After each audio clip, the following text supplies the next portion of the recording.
Bismillahirrahmanirrahim. Assalamualaikum warahmatullahi wabarakatuh dan salam sejahtera.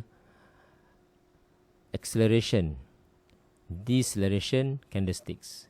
Okay, ini adalah salah satu daripada topik yang agak bagus untuk kita cuba fahamkan.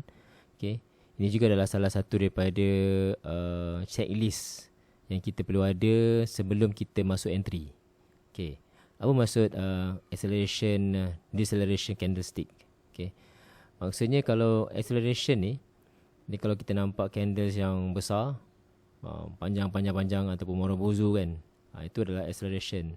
Semakin naik candles tu, itu adalah acceleration. Candles yang besar, yang panjang. Okay. Deceleration adalah candle yang kecil-kecil. Candle yang size dia lebih kecil, semakin lama semakin kecil. Daripada size sederhana, makin lama makin kecil. Itu deceleration. Maksudnya dia punya momentum dah semakin kurang lah. Okay, so kalau saya dapat buatkan dia punya summary dia. Okay, deceleration adalah candle yang kecil. Okay, biasanya dekat atas, kat puncak.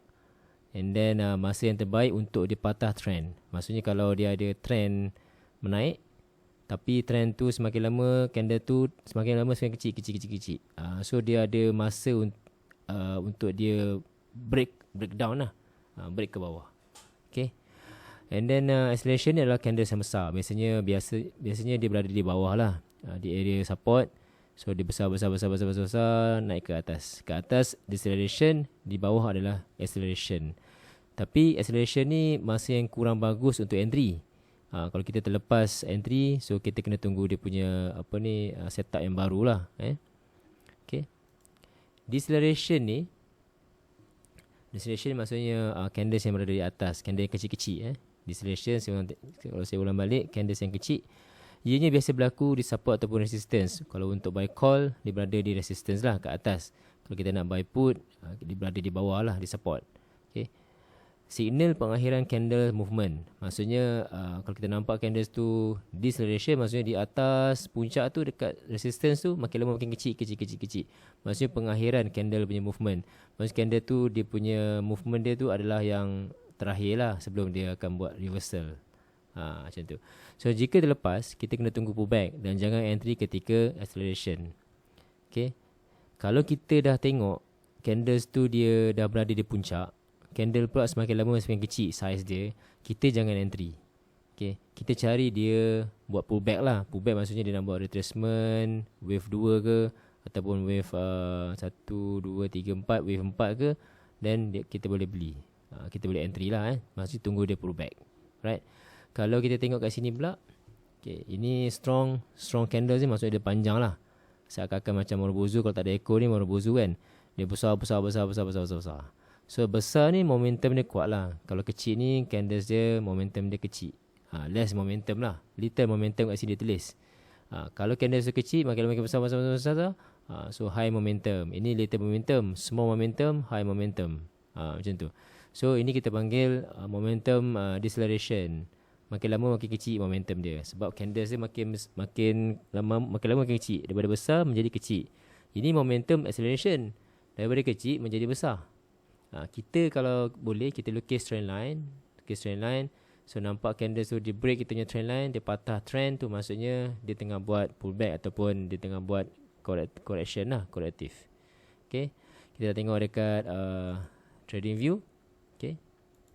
Saya jumpa beberapa contoh lah dekat Nvidia ni. Saya tengok Nvidia ni, okay, dia makin naik kecil, then dia jatuh trend. Dia buat pullback lah kat situ. Okay, dia dah lemah. Candle semakin lama semakin lemah. Ini pun sama. Candle besar, makin lama kecil sampai ke atas. Biasanya ada doji kat atas, ada hammer ke kan. Dan dia akan buat pullback. Seperti macam ni, panjang besar. Makin lama makin kecil, dan dia patah trend. Patah lah dia punya structure, dia akan break. So macam ni pun sama, besar. Okay, kalau kita boleh zoom dia, dia besar kecil. Sama ada dia buat doji ke, dia buat hammer ke. So dia akan jadi tweezer top ke. So dia akan jadi korektif lah. Dia akan jadi jatuh lah ke bawah. Tak ada. Yang satu ni kita boleh juga lukis. Selain daripada kita tengok candles, kita juga boleh lukis dia punya trend line lah. Ni besar, makin lama makin kecil. Dan dia patah kat sini. Alang-alang dia nak patah tu, nak tahu dia patah macam mana, kita juga boleh tambahkan satu trend line lah. Bottom trend line ni, upper trend line kat sini. So bottom lah kalau kita nak beli untuk buy put. Okay. So boleh cari lagi lah kat mana contoh chart. Kita boleh berlatih candles yang kecil tak sesuai untuk kita tunggu dia patah break structure ataupun dia break kita punya trend line. And then kalau candles yang besar tu, kalau boleh kita tak nak entry lah. Kita entry ketika candles yang kecil, ketika momentum dia kurang, dia tak strong kat situ. Semakin lama semakin lemah.